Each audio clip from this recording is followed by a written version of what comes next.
My name is Nilsu and I'm a PhD student here at WSA. And I will be presenting findings which are part of my PhD research, and that is co-supervised by Professor Magda Sibley and also Dr. Dimitra Natsani that's here with us. My research focuses on Varosha, a place that became a ghost town and remains so after 49 years. It was closed off to the public due to a political conflict in Cyprus in 1974, which I will be talking in more detail further in the presentation. So my main aim is to define a contested heritage for future reconciliation plans in this contested area through defining tangible but also intangible values that are the memories of Alterity. So the Cyprus conflict has been going on for 49 years, and it has become an integral part of Cypriot identity, affecting the memory and heritage discourses. It has politicized heritage, sometimes leading to the destruction of historical sites, ignoring the narratives. Varosha, my case study, lacks a formal recognition of heritage, which puts this site in a vulnerable position for any politically motivated actions. This issue became more pressing when 2 streets of Varosha was opened to public in October 2020. I am building up on Graham and Ashworth's concept of dissonant heritage, which refers to heritage that challenges a positive, self-affirming, contemporary identity. My research delves into Varosha's unique position. However, it is important to understand that Varosha is not just a ghost town, it is a post-war site, and its potential reconstruction demands careful management to prevent repeating traumatic mistakes of the past. Examining Varosha through the lens of contested heritage prompts us to question the narratives and identities attached to these contested sites. It invites us to reflect on the challenges of reconciling historical significance with the need for positive contemporary identities. Furthermore, it highlights our responsibility to safeguard and manage this heritage to prevent more trauma and conflict. So I will just give a brief historical background of Cyprus. Cyprus is a Mediterranean island with a strategic location, and because of its strategical location, it has become a host to lots of forces that were Venetians, Ottomans, and British. It gained its independence in 1960 as the Republic of Cyprus. But this didn't last long due to the rising conflict between the 2 main ethnic groups of Cyprus, which were Turkish Cypriots and Greek Cypriots. This led to the intervention of Turkey in 1974, splitting the island into 2 political entities. The United Nations established the Green Line as a buffer zone, separating the 2 ethnic groups to 2 different political entities. Despite its small size, Cyprus has remained divided for the past 49 years now. And the most remarkable scar of this peaceful conflict is in Famagusta, a district called Varosha. Varosha has been a bargaining chip in the peace reunification efforts for 49 years now. Despite numerous attempts to reunify Varosha with its mother city Famagusta, due to its historical significance, these efforts failed. So, what is the significance of Varosha? Famagusta is a unique urban settlement with rich historical layers known for its Venetian fortifications. During the Ottoman period, non-Muslims were resettled in the southeast end of the city, which later became Varosha, meaning ghetto in Turkish. This is a crucial detail because the isolation of Turkish-speaking Cypriots and Greek-speaking Cypriots allowed Varosha to develop in a unique way.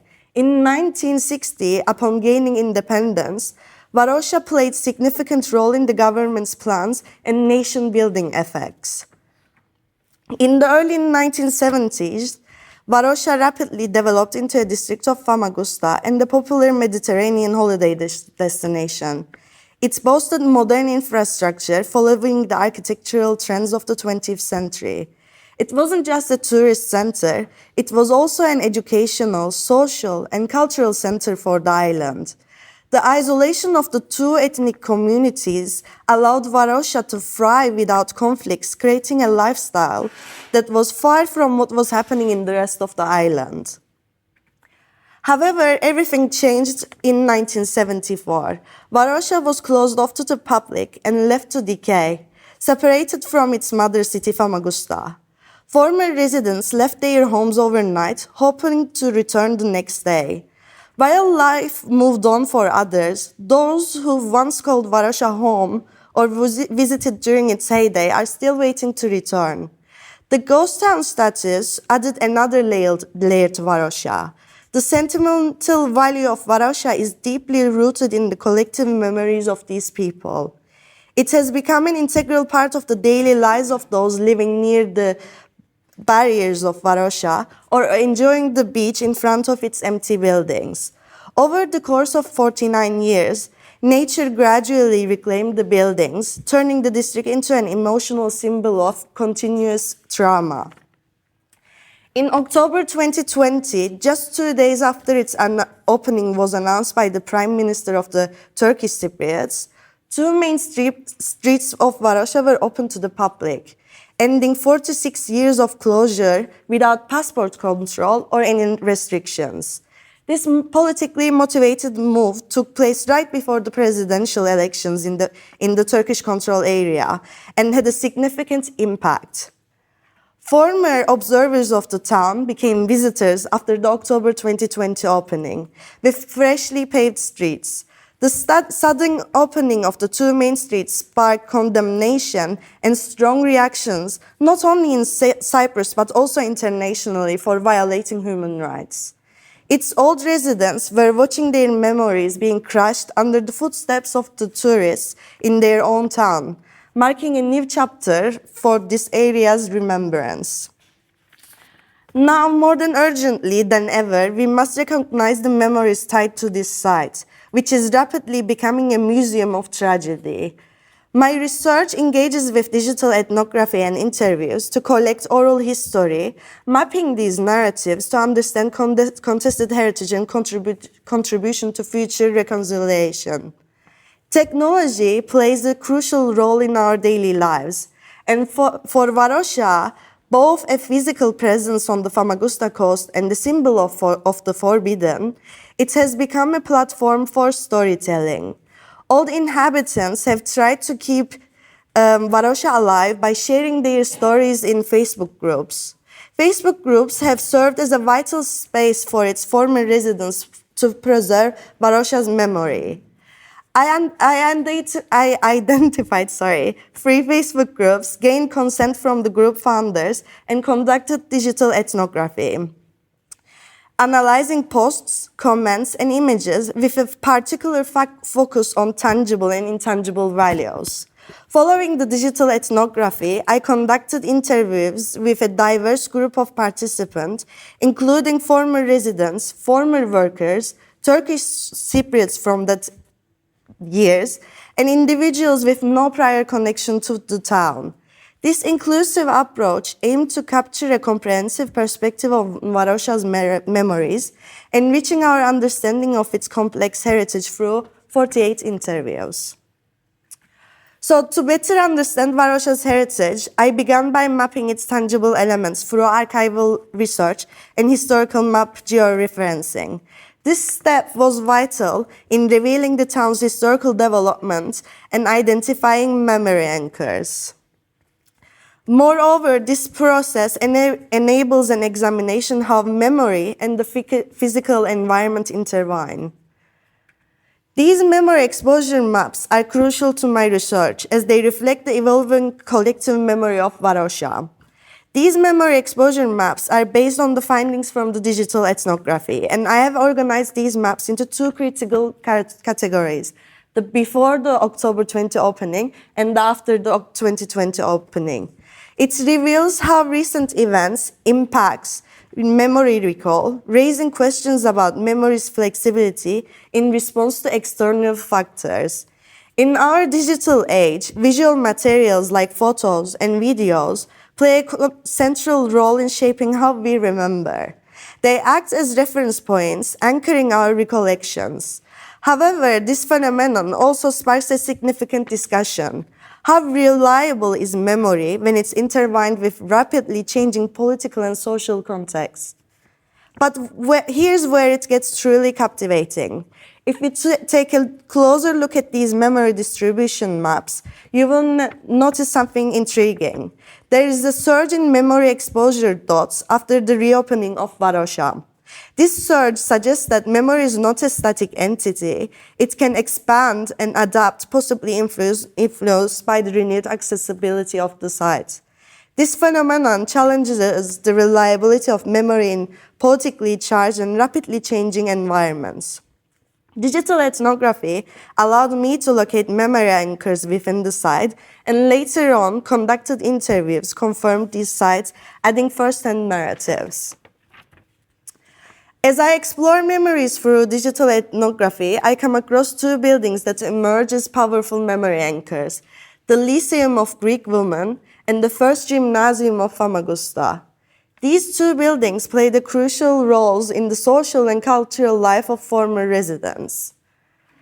These buildings were the anchors where memories of youth were attached. They were the emotional backdrop where memories of youth, community, and culture converged. People described them as the temple of culture, or the standing reminder of the city's culture.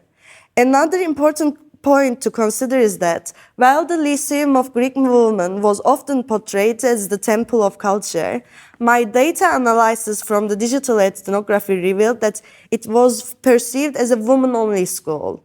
However, during the interviews, it became evident that the school was not exclusively for women. Many male participants mentioned attending the school for instrument classes and to enjoy art show with their families. This finding challenges the previously held notion of the Lyceum of Greek Women as a solely female institution and highlights the complexities of memory and perception. It raises questions about how certain narratives and identities become attached to heritage sites and the importance of revisiting and revising these narratives through a more inclusive lens. This emphasizes the need for a critical examination of the stories and histories associated with contested heritage sites like Varosha.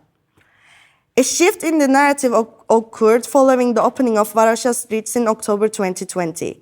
The authorities chose to conceal the names of these buildings with flags and cupboards, provoking thought-provoking questions. What did these buildings represent to the new wave of visitors of the town? It is imperative to recognize that the predominant voices within the Facebook groups were those of former residents or individuals with strong ties to Varosha. Therefore, it was vital to investigate the viewpoints of individuals without a personal connection to this place through the interviews. Owing to the historical isolation of Greek Cypriots and Turkish Cypriots, these culture temples held little, if any, resonance for them. Participants without pre-existing ties to Varosha described these buildings as architecturally impressive: the white building, the one with the expansive garden, or even the structure resembling a courthouse. These divergent interpretations underscore the evolving and contentious nature of Varosha's heritage, laying bare the challenges of reconciling past narratives with present-day realities. Especially the political actions are clearly to manipulate the historical facts.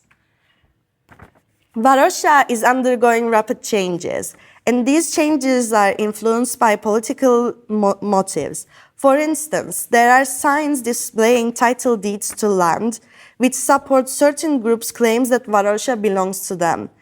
These actions disregard the lives of former residents who once inhabited the area, overshadowing their rich history with political agendas. Additionally, there are numerous new food and drink stalls catering to tourists visiting Varosha. The most contentious one is situated on the beach, the image on the right, as it has replaced a building known as Faliro, which held significant memories for many people. Unfortunately, the structure collapsed a few months after the streets were opened. This had added to the distress of former residents, not only witnessing the loss of a building with sentimental value, but also seeing it replaced by a temporary structure serving the needs of the tourists. These changes reflect how political motivations can manipulate the narratives surrounding contested geographies like Varosha. All of this highlights the urgency of my research, which aims to contribute to reconciliation efforts by vocalizing the memories attached to the site and defining a heritage framework. The broader implications of this research involve providing a contested heritage framework for a fair reconciliation. It emphasizes the importance of identifying heritage through collective memory in contested areas. It also demonstrates the value of digital ethnography in heritage and memory studies. In conclusion, I would like to leave you with a question. 49 years and 25 days have passed since these happened. What should be the future of Varosha? Thank you for listening.